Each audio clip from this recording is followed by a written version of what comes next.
حکومت عمران خان کی منتقلی پر راضی ہو گئی، کہاں بھیجا جائے گا؟ منصور علی خان کا دعویٰ۔ عمران خان کو اڈیالہ سے منتقل کرنے کو تیار ہیں، حکومت نے گرین سگنل دے دیا۔ کہاں بھیجا جائے گا؟ کون سا طریقہ اپنانا ہوگا؟ کیا تحریک انصاف اس حوالے سے کوئی حکمت عملی بنائے گی؟ سینئر صحافی نے بڑی خبر دے دی۔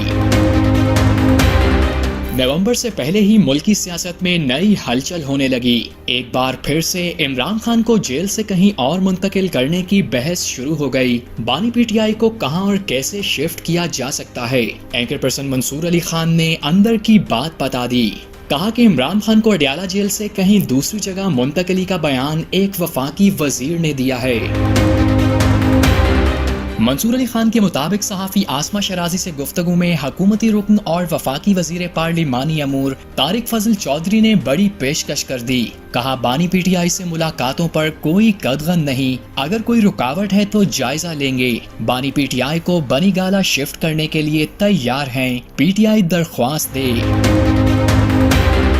منصور علی خان نے وفاقی وزیر کے بیان پر تبصرہ کرتے ہوئے کہا کہ ایسا کچھ ہوتا نظر نہیں آتا۔ یہ باتیں ٹاک شو میں کرنے اور مرچ مسالہ لگانے کے لیے تو بہت اچھی ہیں، لیکن حقیقت کا اس سے کوئی تعلق نہیں۔ وزیر اعظم بھی معاملات اور گراؤنڈ پوزیشن دیکھے بغیر کوئی فیصلہ نہیں کرتے، تو ایک وزیر ٹاک شو میں بیٹھ کر کیسے کہہ سکتا ہے کہ درخواست دیں اور عمران خان کو بنی گالہ لے جائیں؟ یہ اتنا آسان نہیں ہے، کیونکہ اس میں قانونی مسائل کا سامنا ہو سکتا ہے۔